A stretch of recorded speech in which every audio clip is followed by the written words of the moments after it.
Hi friends, நான் உங்கள் சகி.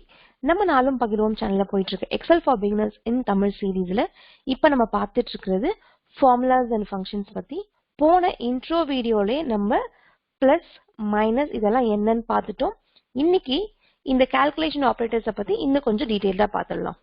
Okay, calculation ஆபரேட்டர்ஸ்னா என்ன அப்படின்னு சொன்னா நமக்கு கால்குலேட் பண்ணும்போது நம்ம அங்க என்னென்ன சிம்பிள்ஸ் யூஸ் பண்ணுவோம், அது எப்படி எப்படி நமக்கு யூஸ் ஆகும் அப்படின்னு சொல்றதுதான். இப்ப அதுல 4 டைப்ஸ் எடுத்திருக்கோம். arithmetic, comparison, text concatenation, reference. இப்போ arithmeticனா என்ன? அதாவது addition, subtraction, multiplication, division, percentage and exponentation. சரிங்களா?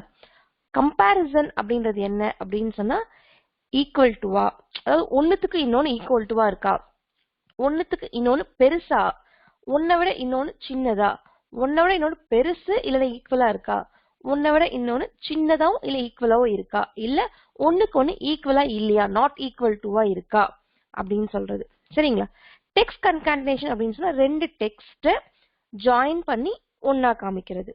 ஓகேங்களா? ரெஃபரன்ஸ் அப்படின்னு சொல்லும் போது நம்ம அதுல 3 பாக்குறோம். ஒன்னு கோலன், இன்னொன்னு கமா, இன்னொன்னு ஸ்பேஸ்.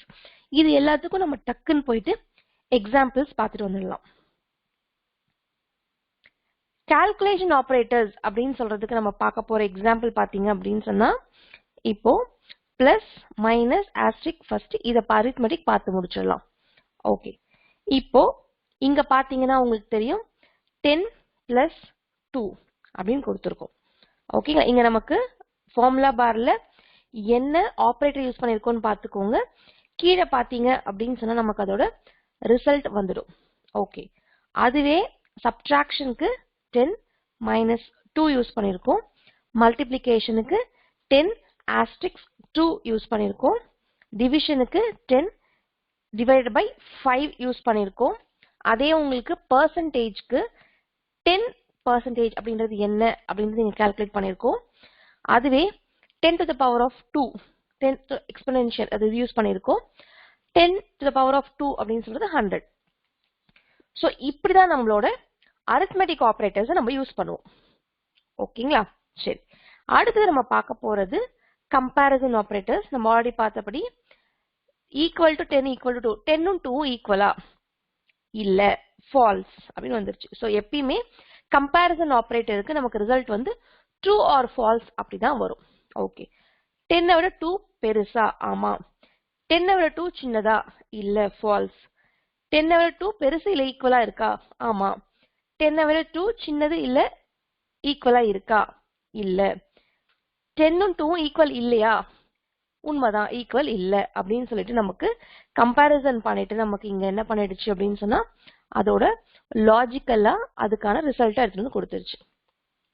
ஓகே, அடுத்து நம்ம பார்க்க போறது டெக்ஸ்ட் கன்காட்டினேஷன். இங்க பாருங்க, நான் 10 ampersand 2 அப்படின்னு கொடுத்தேன். நமக்கு இங்க எப்படி வந்திருக்கு பாருங்க, 102. இத டெக்ஸ்டா கன்வெர்ட் பண்ணிக்கிட்டு 102ன்னு வந்திருக்கு. அதே நம்ம இங்க ஒரு எக்ஸாம்பிள் பார்த்திருக்கோம் பாருங்க, டெக்ஸ்ட் ஜாயின் அப்படின்னு இருக்கிறது கன்காட்டினேட் பண்ணு அப்படின்னு சொல்லியிருக்கேன். அதை ஜாயின் பண்றது. ஸோ டெக்ஸ்ட கன்காட்டினேட் பண்றதுக்கு நமக்கு இதை பண்ண உடனே நமக்கு இதை ரெண்டுத்தையும் சேர்த்து டெக்ஸ்ட் ஜாயின் அப்படின்னு வந்துருச்சு. சரிங்களா? இதுக்கு கன்காட்டினேட் அப்படின்னு ஒரு ஃபார்முலாவும் இருக்கு, அதை நம்ம அப்புறமா பார்ப்போம். அடுத்தது இங்க பாத்தீங்க அப்படின்னு சொன்னா நம்ம ஆல்ரெடி பார்த்தபடி ரெஃபரன்ஸோட ஆபரேட்டர்ஸ் பார்க்க போறோம். ஓகே, அதுக்கு எக்ஸாம்பிள்ஸ் வச்சிருக்கோம் பாருங்க.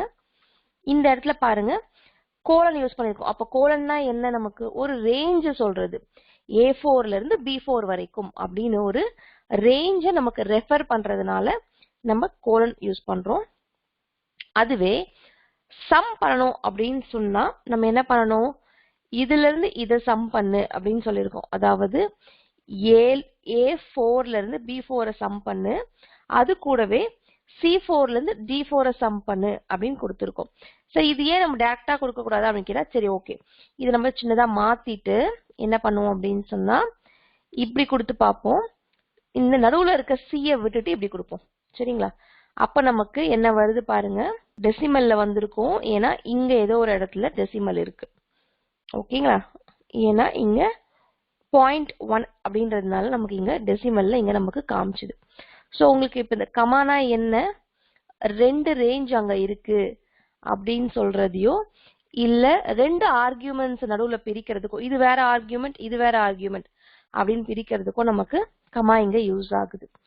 ஸ்பேஸ் அப்படின்னா என்னன்னு சொன்னா அந்த இன்டர்செக்ட் ஆகுது இல்லைங்களா, ஒரு ரெண்டு ரேஞ்ச், அதுக்கு நடுவுல இருக்கிறது என்ன அப்படின்னு காமிக்கும். அதுக்கு நான் ஒரு எக்ஸாம்பிள் எடுத்திருக்கேன் பாருங்க. இப்ப பாருங்க B15ல இருந்து B17 வரைக்கும் ஒரு ரேஞ்ச் எடுத்திருக்கு, அந்த ப்ளூ கலர் காமிக்கிறது. கூடவே ஒரு ஸ்பேஸ விட்டுட்டு A16ல இருந்து B16 அப்படின்னு கொடுத்திருக்கேன். சோ இந்த ப்ளூ கலர் ஒன்னு, ரெட் கலர் ஒன்னு, இது ரெண்டும் சேர்ற இடம் அப்படின்னு பாத்தீங்கன்னு சொன்னா இந்த இடத்துல கரெக்ட்டுங்களா, நம்மளோட B16ல. சோ B16ல என்ன இருக்கோ அததான் எடுத்துட்டு வந்து நமக்கு இங்க கொடுத்துரும். அதுதான் ஸ்பேஸ். இன்டர்செக்ட் ஆகிற இடத்துல இருக்கிறத எடுத்துட்டு வந்து நமக்கு கொடுத்துரும். ஸோ ரெண்டு ரேஞ்ச் இருக்கிற இடத்துல எது இன்டர்செக்ட் ஆகுதோ அந்த இடத்துல இருக்கிற வேல்யூ எடுத்துட்டு வந்து நமக்கு இங்க கொடுத்துரும். அதுதான் ஸ்பேஸோடது. சரிங்களா? ஸோ உங்களுக்கு அது ஈஸியா இருக்கணுமேறதுக்காக நம்ம டக்கு டக்குன்னு எக்ஸாம்பிள்ஸ் வச்சு பார்த்துட்டோம். அடுத்ததான் நம்ம பார்க்க போறது ஃபங்க்ஷன்ஸோட பத்தி. ஃபங்க்ஷன்ஸ்ல இன்னும் கொஞ்சம் டீட்டெயிலா பார்க்கணும் அப்படின்னு சொன்னா, ஒரு ஃபங்க்ஷனோட ஸ்ட்ரக்சர் யூஸ்வலா எப்படி இருக்கும் அப்படின்னு பாத்தீங்கன்னா, ஃபர்ஸ்ட் ஒரு ஈக்குவல் டுல ஆரம்பிக்கும். அந்த ஃபங்க்ஷன் டிஃபைன் ஃபங்க்ஷனுக்கு என்ன கொடுத்திருக்காங்களோ, இப்ப சம் அப்படின்னா சம் அப்படின்னு போட்டு ஒரு ஓபன் பிராக்கெட் இருக்கும், ஒரு க்ளோஸ் பிராக்கெட் இருக்கும். அது ஒரு ஈக்குவல் டுல ஆரம்பிக்கும். அது என்ன ஃபங்க்ஷனோ அதை கொடுத்துட்டு ஓபன் பிராக்கெட் கொடுத்துட்டு அதுக்கு தேவையான ஆர்கியூமெண்ட் கொடுத்துட்டு க்ளோஸ் பிராக்கெட் கொடுத்துட்டோம் அப்படின்னு சொன்னா அந்த ஃபங்க்ஷனுக்கு தேவையான இன்புட் முடிச்சுட்டு அந்த ஃபங்க்ஷன்ல இருக்கிற ரிசல்ட் நமக்கு வந்துடும். ஓகேங்களா? டன். ஒரு சில ஃபங்க்ஷன்ஸ்க்கு ஆர்கியூமெண்ட்ஸே தேவையில்லைங்க. அதுக்கு எக்ஸாம்பிள்ஸ் பாத்தீங்க அப்படின்னு சொன்னா நவ் அப்படின்னு சொல்றதுக்கு உங்களுக்கு டேட்டோட டைமும் சேர்த்து உங்களுக்கு வந்துடும். நவ் இப்போ என்ன அப்படின்றது உங்களுக்கு இங்க வந்துடும். அடுத்தது உங்களுக்கு இன்னொரு எக்ஸாம்பிள் பாத்தீங்க அப்படின்னு சொன்னா டுடே, இன்னைக்கு என்ன நாள் அப்படின்னு நீங்க பார்க்கணும் அப்படின்னு நினைக்கீங்க, டேட் உங்களுக்கு இங்க வந்துடும். ரேண்ட் அப்படின்னு சொன்னா ரேண்டமா உங்களுக்கு ஒரு நம்பர் வேணும், எதனா ஒரு நம்பர் சும்மா போட்டே வரணும் அப்படின்னு நினைக்கிறீங்க அப்படின்னு சொன்னா எல்லா இடத்துலயும் நம்மளால நம்பர் போட்டே வர முடியாது இல்லைங்களா, அதனால ரேண்ட் அப்படின்னு கொடுத்துட்டு ஈக்குவல் டு ஆரம்பிச்சு ரேண்ட் கொடுத்துட்டு ஓபன் பிராக்கெட் க்ளோஸ் பிராக்கெட் கொடுத்துட்டீங்கன்னு சொன்னா ஒரு ரேண்டமான ஒரு நம்பர் வரும். இது உங்களுக்கு ஒரு எக்ஸாம்பிள் காமிக்கிறேன் பாருங்க. இத கொடுத்துட்டு நீங்க டிராக் பண்ணி பாருங்க, அந்த நம்பர் மாறிட்டே இருக்கும், ஏன்னா அது ரேண்டம் நம்பர். சரிங்களா? ஓகே, அடுத்தது என்னன்னு பார்ப்போம். இப்ப நம்ம அடுத்தது பார்க்க போறது உங்களுக்கு ஃபங்க்ஷன்ஸ் வித் ஆர்கியூமெண்ட்ஸ். சரி, ஃபங்க்ஷன்ஸ் ஆர்கியூமெண்ட்ஸ்னா என்ன இருக்கும் நம்ம ஆல்ரெடி பார்த்துட்டோம். அதுல உங்களுக்கு ஈக்குவல் டுல ஆரம்பிக்கும், அது என்ன ஃபங்க்ஷனோ அதை கொடுத்துட்டு அதுக்கு தேவையான ஆர்கியூமெண்ட்ஸ் கொடுத்துருவோம். இங்க 1 2 3 அப்படின்னு சொல்லி இதை சம் பண்ணு அப்படின்னு நான் கொடுத்துருக்கேன். ஸோ இதை மூணுத்தையும் சம் பண்ணி உங்களுக்கு என்ன கொடுக்கும், 6 அப்படின்னு சொல்லிட்டு உங்களுக்கு கொடுத்துரும். சரி, இந்த ஆர்கியூமெண்ட்ஸ்ல ரெக்வயர்ட் ஆர்கியூமெண்ட்ஸ் ஒன்று இருக்கு, ஆப்ஷனல் ஆர்கியூமெண்ட்ஸ் ஒன்று இருக்கு. அதை எப்படி நம்ம தெரிஞ்சுக்கலாம்னு பார்க்கலாம். சரிங்களா? இப்போ சம் அப்படின்னு கொடுத்துட்டு ஓபன் பண்ணீங்க அப்படின்னு சொன்னா உங்களுக்கு எதெல்லாம் இந்த ஸ்கொயர் பிராக்கெட்குள்ள இல்லாம இருக்கோ அதெல்லாம் கண்டிப்பா ரெக்வயர்ட் மேண்டேட்டரி ஆர்கியூமெண்ட், நீங்க அதை கண்டிப்பா கொடுத்தே ஆகணும். எதெல்லாம் உங்களுக்கு அந்த ஸ்கொயர் பிராக்கெட்குள்ள இருக்கோ அது எல்லாமே உங்களுக்கு ஆப்ஷனல் ஆர்கியூமெண்ட், அதை கொடுத்தாலும் பரவாயில்ல கொடுக்கலனாலும் பரவாயில்ல. ஃபார் எக்ஸாம்பிள் நான் 1 அப்படின்றத கொடுத்துடுறேன்னு வச்சுக்கோங்க, இந்த 1 கூட கொடுக்காம நான் க்ளோஸ் பண்ணேன் அப்படின்னு சொன்னா உங்களுக்கு எரர் காமிக்கும். ஆனா சோ அதனால நம்ம ஒரு ஆர்கியூமெண்ட் அதை கொடுக்கணும். சம் 1 அப்படின்னு கொடுத்துட்டு நான் ஓகே சொல்லிட்டேன்னா 1ன்றது உங்களுக்கு வந்துடும். சரிங்களா? அதுவே நீங்க இங்க போயிட்டு கமா போட்டு பாருங்க, இது உங்களுக்கு ஸ்கொயர் பிராக்கெட்குள்ள வருது, அதனால நீங்க பக்கத்துல 2 போட்டீங்க அப்படின்னு சொன்னா அதையும் எடுத்துக்கும், பக்கத்துல 3 போட்டீங்க அப்படின்னு சொன்னாலும் அதையும் எடுத்துக்கும். அது தேவையில்லை அப்படின்னு நீங்க விட்டுட்டீங்கனாலும் உங்களுக்கு அது ஒன்றும் பிரச்சனை இல்லாம உங்களுக்கு 1 2 ஆட் பண்ணி சம் பண்ணி உங்களுக்கு 3 அப்படின்னு கொடுத்துருச்சு. ஸோ உங்களுக்கு ரெக்வயர்ட் ஆர்கியூமெண்ட்ஸ் அப்படின்னு சொல்றதும் ஆப்ஷனல் ஆர்கியூமெண்ட்ஸ் அப்படின்னு சொல்றதையும் நம்ம எப்படி தெரிஞ்சுக்கலாம் அப்படின்னு சொல்றதை நம்ம இங்க பார்த்துட்டோம். சரிங்களா? ஸ்கொயர் பிராக்கெட்குள்ள வர்றது ஆப்ஷனல் ஆர்கியூமெண்ட்ஸ், ஸ்கொயர் பிராக்கெட் இல்லாம வர்றது நமக்கு mandatory argument. Okay, wonderful. So இப்போ நம்ம இது எல்லாமே முடிச்சிட்டோம். ஸோ ஒரு சில ஆர்கியூமெண்ட்லயே சிங்கிள் ஆர்குமெண்ட் தேவைப்படுற ஃபங்க்ஷன், மல்டிபிள் ஆர்குமெண்ட்ஸ் தேவைப்படுற ஃபங்க்ஷன். அதாவது இப்ப என்ன சொன்னோம், இப்ப சம்ல பார்க்கும்போது கண்டிப்பா ஒரு ஆர்குமெண்ட் ஆவது நமக்கு மேண்டேட்டரி ஆர்குமெண்ட் அப்படின்னு பார்த்தோம். இப்போ மல்டிபிள் ஆர்குமெண்ட்ஸ் எதுக்கு தேவை அப்படின்றத பார்க்கலாம். ஸோ இப்போ நம்ம சிங்கிள் ஆர்குமெண்ட் அப்படின்னு நம்ம ஆல்ரெடி இங்க சம் பார்த்துட்டோம். இருந்தாலும் இன்னொன்னு தெரிஞ்சுக்கலாமே அப்படின்னு சொல்றதுக்காக நம்ம இங்க கொடுத்துருக்கோம். LEN அப்படின்னு சொல்றது ஒரு செல்லுக்குள்ள எத்தனை கேரக்டர்ஸ் எத்தனை இருக்கு அப்படின்றது லென்த் அப்படின்னு காமிச்சு விடும். ஸோ இங்க நீங்க பாத்தீங்க அப்படின்னு சொன்னா உங்களுக்கு லென்த் அப்படின்னு போட்டீங்கன்னாவே உங்களுக்கு அது என்ன சொல்லும் பாருங்க. Returns number of characters in text string. So அந்த டெக்ஸ்ட் ஸ்ட்ரிங்குள்ள நீங்க இங்க கொடுத்துட்டு ஃபார் எக்ஸாம்பிள் இதை செலக்ட் பண்றேன்னு வச்சுக்கோங்களேன். இதுக்குள்ள உங்களுக்கு எத்தனை கேரக்டர்ஸ் இருக்கு அப்படின்னு சொல்லும் உங்களுக்கு. இதை க்ளோஸ் பண்ணிட்டோம் அப்படின்னு சொன்னா உங்களுக்கு இங்க பாத்தீங்கன்னு சொன்னா ஒண்ணுதான் அது கேக்குமே, கமா கிடையாது அதுக்கு. ஓகேங்களா, இங்க உங்களுக்கு கிடையாது, க்ளோஸ் ஆயிரும். ஸோ இப்போ ஒரே ஒரு ஆர்குமெண்ட் தான் தேவை. கொடுத்தீங்க அப்படின்னு சொன்னா 9 கேரக்டர் இதுக்குள்ள இருக்கு. 1 2 3 4 6 7 8 9 கேரக்டர்ஸ் அதுக்குள்ள இருக்கு அப்படின்னு சொல்லிட்டு நம்ம காமிச்சிடும். ஸோ இதுதான் லென்த் அப்படின்னு சொல்ற ஃபங்க்ஷன். ஸோ இது வந்து சிங்கிள் ஆர்குமெண்ட் ஃபங்க்ஷனோட எக்ஸாம்பிள். ஓகே, அடுத்தது நம்ம ஒரு மல்டிபிள் ஆர்குமெண்ட்ஸ், 2 ஆர்குமெண்ட்ஸ் தேவைப்படுற ஃபங்க்ஷன் எதுன்னு பார்ப்போம்.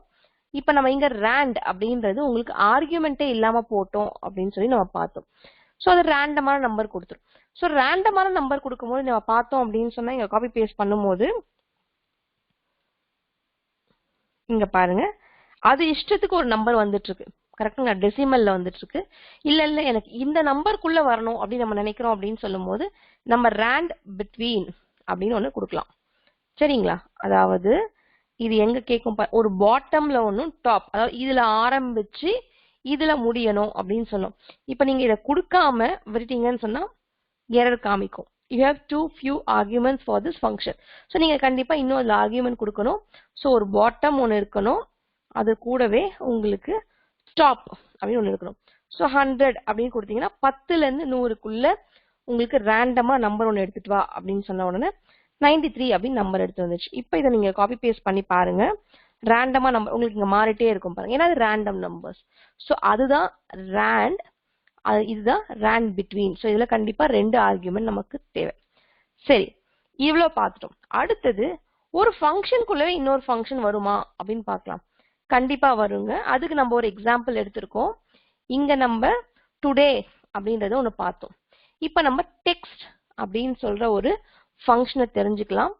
டெக்ஸ்ட் அப்படின்னு சொல்றது என்ன அப்படி பண்ணோம் அப்படின்னு சொன்னா, இப்போ டுடே அப்படின்னு சொல்றத நம்ம இதுக்கு பதிலா இங்க நம்ம ஆல்ரெடி இங்க யூஸ் பண்ணிட்டோம் இல்லைங்களா, நமக்கு உங்களுக்கு ஞாபகம் இருக்குங்களா, ரெஃபரன்ஸா கொடுக்கலாம் அப்படின்னு சொன்னோம். ஸோ இதை எடுத்துட்டு போயிட்டு நான் இதுக்கு இதை நேர டேட்டாவை கொடுக்கறதுக்கு பதிலா இங்க இருக்கிறத எடுத்துக்கோ அப்படின்னு கொடுத்துட்டு இங்க இருக்கிறத எனக்கு இதுதான் வேல்யூ, இதை நீ இது மாதிரி ஃபார்மேட் பண்ணி கொடு டெக்ஸ்ட்ல அப்படின்னு சொல்லி நம்ம சொல்லியிருக்கோம். ஸோ என்ன சொல்லியிருக்கோம், 3, அதாவது மண்டேனா MON கொடு, டியூஸ்டேனா TUE கொடு, அது மாதிரி சொல்லியிருக்கோம். அதுலயும் எம்மும் டியும் கேபிட்டல்ல வரணும், கேபிட்டல் D கொடுத்துருக்கேன் இல்லைங்களா. ஸோ கேபிட்டல்ல வரணும் அப்படின்னு சொல்லியிருக்கோம். ஸோ இதை நீங்க என்டர் கொடுத்து பாருங்க, it is an Monday. So M capital இருக்கு, ON இருக்கு. அதுவே இந்த இடத்துல வந்துட்டு இங்க பார்க்கும்போது நீங்க இப்படி கொடுக்காம இதுக்குள்ளேயே நீங்க என்ன கொடுத்துலாம், ஒரு இடத்துல அங்க ரெஃபரன்ஸ் கொடுக்காம டுடே அப்படின்னு சொல்லிட்டு இங்க நீங்க கொடுத்துட்டீங்க அப்படின்னு சொன்னா உங்களுக்கு டைரக்டா இங்கே வந்துடும். ஸோ இதுதான் உங்களுக்கு நெஸ்டட் ஃபங்க்ஷன்ஸ் வர்றதுக்கான எக்ஸாம்பிள். இதுல நீங்க இதுக்கு மேல போயிட்டு டுடேல இருந்து ஒரு 5 days ஆட் பண்ணிக்கோ, அது என்ன டே அப்படின்னு கேட்டீங்கன்னா சாட்டர்டே அப்படின்னு கொடுத்துரும். இப்ப நம்ம பார்த்தீங்கன்னா டெக்ஸ்ட்னா என்ன அப்படின்றதையும் அதுக்குள்ள டுடே போட்டா என்ன ஆகும் அப்படின்றதையும் நம்ம தெரிஞ்சுக்கிட்டோம். இதுதான் உங்களுக்கு வித்தின் ஃபங்க்ஷன்ஸ், நெஸ்டட் ஃபங்க்ஷன்ஸ், அதாவது ஃபங்க்ஷன்ஸ் வித்தின் ஃபங்க்ஷன்ஸ் அப்படின்னு சொல்றதுக்கான ஒரு எக்ஸாம்பிள். சரி, அப்படின்னா இந்த F9 அப்படின்ற கீ நம்ம எங்க யூஸ் பண்ணலாம் அப்படின்னு சொன்னா இப்படி போயிடலாம். இப்ப நம்ம என்ன பண்ணிருக்கோம் அப்படின்னு சொன்னா சம் L17ல இருந்து N17 வரைக்கும் நீ ஆட் பண்ணுன்னு சொல்லிருக்கோம். இங்க நான் உங்களுக்கு ஒயிட் ஃபாண்ட் கொடுத்துட்டேன், ஏன்னா என்னன்னு தெரியக்கூடாதுன்றதுக்காக. ஸோ அதை நம்ம இங்க போயிட்டு செக் பண்ணிட்டு வரலாம் ஃபர்ஸ்ட். சரிங்களா, ஸோ இதை செலக்ட் பண்ணிட்டு நீங்க F9 கொடுத்தீங்க அப்படின்னு சொன்னா நீங்க என்ன உள்ள கொடுத்துருக்கீங்களோ ரெஃபரன்ஸ், அதுக்கான டேட்டாவை உங்களுக்கு இங்க எடுத்து வந்து கொடுத்துருங்க. ஸோ இங்க என்ன இருக்கு அப்படின்னு சொன்னா 14 15 0ன்னு சொல்லுது. நம்ம அதை கரெக்டானு போய் செக் பண்ணிட்டு வரலாம் வாங்க. இதுதான் N17. ஸோ இது நம்ம வந்து பிளாக் ஃபாண்ட் கொடுப்போம். இங்க பாருங்க, இங்க இருந்து இங்க ஒண்ணுமே கிடையாது. ஸோ 14 15. ஸோ இந்த இடத்துல நம்ம கொடுத்துட்டு 14 15 and 0. ஸோ இதை செலக்ட் பண்ணிட்டு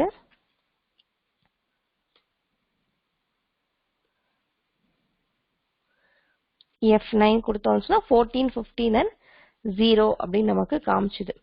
சரிங்களா, இவ்வளவுதாங்க.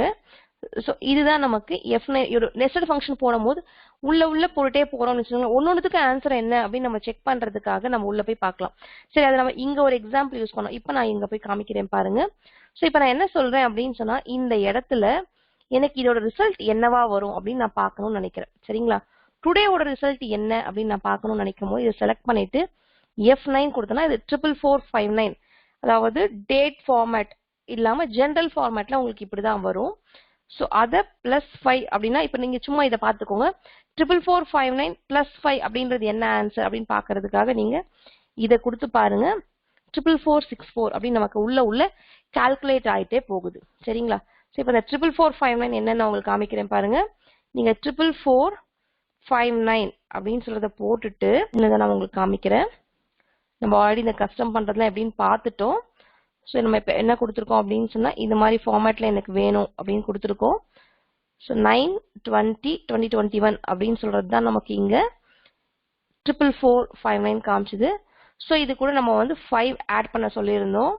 ஸோ 5 ஆட் பண்ணோம் அப்படின்னு சொன்னா இது கூட +5 கொடுத்தோம் அப்படின்னு சொன்னா 925 அப்படின்றது வரும். 925 அப்படின்றது நீங்க இங்க போயிட்டு டெக்ஸ்ட் கொடுத்துட்டு இதை செலக்ட் பண்ணி கொடுத்து டி கொடுத்து க்ளோஸ் பண்ணீங்க அப்படின்னு சொன்னா உங்களுக்கு சாட்டர்டேன்னு வரும். அதுதான் நமக்கு இங்கேயே பண்ணிட்டோம் டைரக்டா. சரிங்களா, அவ்வளவுதான். ஸோ ஃப்ரெண்ட்ஸ், இன்னைக்கு நம்ம என்னென்ன பார்த்துருக்கோம் அப்படின்னு சொல்லி உங்களுக்கு ஞாபகம் இருக்கும்னு நினைக்கிறேன். கால்குலேஷன் ஆப்ரேட்டர்ஸ்னா என்னன்னு பார்த்தோம், ஃபங்க்ஷனோட ஸ்ட்ரக்சர் பார்த்தோம், ஃபங்க்ஷன்ஸ்குள்ள ஆர்குமெண்ட்ஸ் என்னன்னு பார்த்தோம், ஆர்குமெண்ட்ஸ் வந்து வித்தவுட் ஆர்குமெண்ட்ஸ் அண்ட் ஆர்குமெண்ட்ஸ் இருக்கிற ஃபங்க்ஷன் எக்ஸாம்பிள் பார்த்தோம்.